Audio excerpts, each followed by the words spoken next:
"We're calling to confirm provenance details before next month's estate jewelry auction," the woman on the phone said, reading off a description that matched piece for piece. The jewelry box I hadn't opened in 8 months because I assumed, wrongly, that it was still sitting exactly where I'd left it in our bedroom closet. I asked her, as calmly as I could manage, how her auction house had come to possess my grandmother's brooch. What she told me next revealed not just where my heirlooms had actually gone, but something about their true worth that even the man who sold them had no idea he was giving away to understand how a phone call from an auction house I'd never contacted myself ended up handing me back both my family's jewelry and considerably more legal leverage than my husband ever expected me to have. You need to know what those pieces actually meant to my grandmother, decades before I was ever born. My name is Isabel Marchetti Hale. I'm 39, and I work as a fine art and antiques appraiser for a regional auction consultancy, spending most of my professional life examining other families' inherited jewelry, furniture, and art, tracing ownership histories and authenticating value for estate sales and insurance purposes. I want to be honest with some discomfort that I had never once formally appraised my own family's heirlooms, despite doing exactly this work for strangers nearly every week of my career. My grandmother, Elena Marchetti, immigrated from Italy in her 20s, eventually building a modest but comfortable life running a small tailoring business with my grandfather. Among the few possessions she brought with her, and the few she managed to acquire over decades of careful, thrifty living, was a small collection of jewelry: a sapphire ring, a set of pearl earrings, and a brooch she wore only on the most significant occasions, one she always described simply as a gift from someone important, a long time ago, without ever elaborating further. When my grandmother passed 11 years ago, that jewelry came to me specifically, along with a small handwritten note, still folded inside the velvet box today, or rather, still folded inside it until 8 months ago, asking that I keep these pieces safe and never let anyone convince you they are worth less than they are. I want to be honest that I read that note as simple grandmotherly sentiment for most of the past decade, rather than anything approaching a literal instruction I needed to act on. I married my husband, Thomas Hale, 6 years ago. I want to describe our marriage honestly, because understanding it matters for what follows. Thomas worked in commercial real estate, a career with genuine income but considerable volatility, dependent heavily on deal cycles that occasionally left months at a time with little coming in. I want to be fair in saying that for most of our marriage, this volatility never created serious financial strain, since my own income as an appraiser provided a steady baseline, and Thomas, for the first 4 years, managed the uneven rhythm of his own income responsibly. Something shifted roughly 2 years ago, though I didn't understand the full shape of it until considerably later. Thomas became increasingly private about a series of what he described as personal investments, conversations that grew shorter and vaguer whenever I asked follow-up questions. A pattern I noticed, but I'll admit, honestly, didn't push on as forcefully as I probably should have, partly out of respect for financial independence within our marriage, and partly, looking back, out of a reluctance to confront something I sensed, without fully acknowledging, might not have a comfortable answer. I want to walk through the 8 months leading up to that auction house phone call, because the timeline matters considerably. Roughly 10 months ago, Thomas mentioned, almost in passing, a private real estate investment opportunity he described as requiring a modest personal contribution to secure his position alongside several other investors. A framing I now understand was considerably more precarious than he presented it. I didn't know, at the time, that this modest contribution had already grown, through several additional rounds of what turned out to be an increasingly troubled investment, into a debt obligation considerably larger than anything our joint savings could comfortably absorb without serious disruption to our broader finances.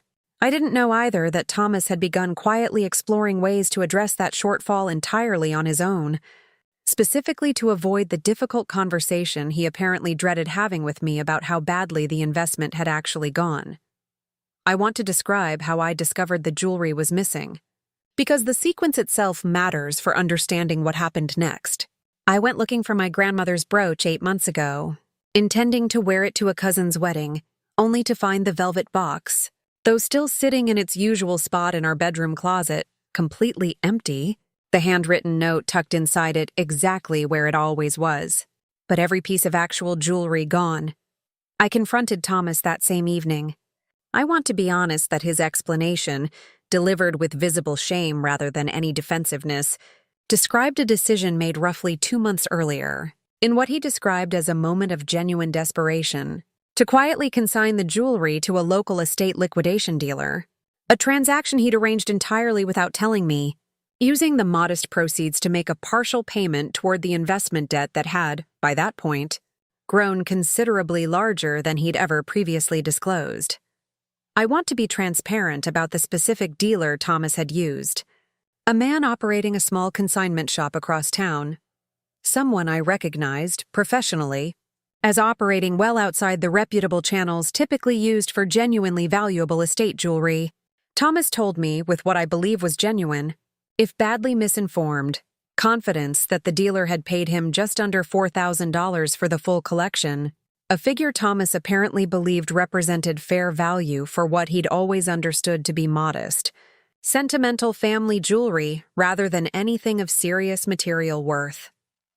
I want to be honest that my initial reaction, in the days following this discovery, centered less on the dollar amount and more on the fact that Thomas had made this decision entirely without consulting me, regarding property that, regardless of our marriage, had never been jointly owned in any legal sense, having come to me specifically and individually through my grandmother's estate 11 years before Thomas and I even met. I want to walk through what I did in the weeks following this discovery, because my professional background became directly relevant to my own situation for the first time in my career. I contacted the consignment dealer directly, explaining the circumstances and requesting information about where the jewelry had gone since Thomas's sale. The dealer, somewhat evasively, confirmed he'd already resold the full collection to a regional auction house specializing in estate jewelry, several weeks after receiving it from Thomas, a transaction that had apparently generated considerably more than the $4,000 he'd originally paid Thomas, though the dealer declined to specify exactly how much more. I retained an attorney specializing in property and estate disputes the same week, both to understand my legal standing regarding jewelry that had never been Thomas's to sell in the first place, and to formally request documentation from the auction house regarding the collection's current status. It was during this process, roughly 6 weeks after my initial discovery, that the auction house itself contacted me directly, ahead of my attorney's formal inquiry, even fully reaching them, for reasons that turned out to matter considerably more than simple procedural courtesy. The woman who called, a senior jewelry specialist named Constance Abrams, explained that in preparing the collection for their upcoming estate jewelry auction, their in-house authentication team had conducted routine provenance research, standard practice for pieces without clear, documented ownership history accompanying their consignment. That research had uncovered something the original consignment dealer, and Thomas himself, had apparently never fully understood about what they'd actually been holding. The brooch, the piece my grandmother had always described only vaguely as a gift from someone important, was authenticated by the auction house's specialists as a genuine Belle Epoque piece, crafted by a recognized early 20th century Italian jeweler, whose surviving pieces are relatively rare and consistently command significant prices among serious collectors. Constance explained carefully that based on comparable pieces sold at auction in recent years, the brooch alone was conservatively valued between $60,000 and $90,000, a figure that made the $4,000 Thomas had received for the entire collection, brooch included, almost absurd by comparison. I want to explain why Constance called me directly, rather than simply proceeding with the planned auction, because this detail matters enormously for what came next. In researching the brooch's provenance more thoroughly, attempting to document its ownership history for the auction catalog, her team had located archival records from an Italian jewelry house connecting the piece's original sale, nearly a century earlier, to a specific family name, Marchetti. Cross-referencing that name against the consignment paperwork Thomas had signed, which had listed my name as the item's prior owner, even though he'd handled the actual transaction himself, Constance's team recognized a direct, documentable family connection worth confirming before proceeding with the sale. Standard due diligence for a piece of this apparent significance and value. What this meant? Practically, once my attorney formally engaged with the auction house, was considerable leverage I hadn't fully anticipated having.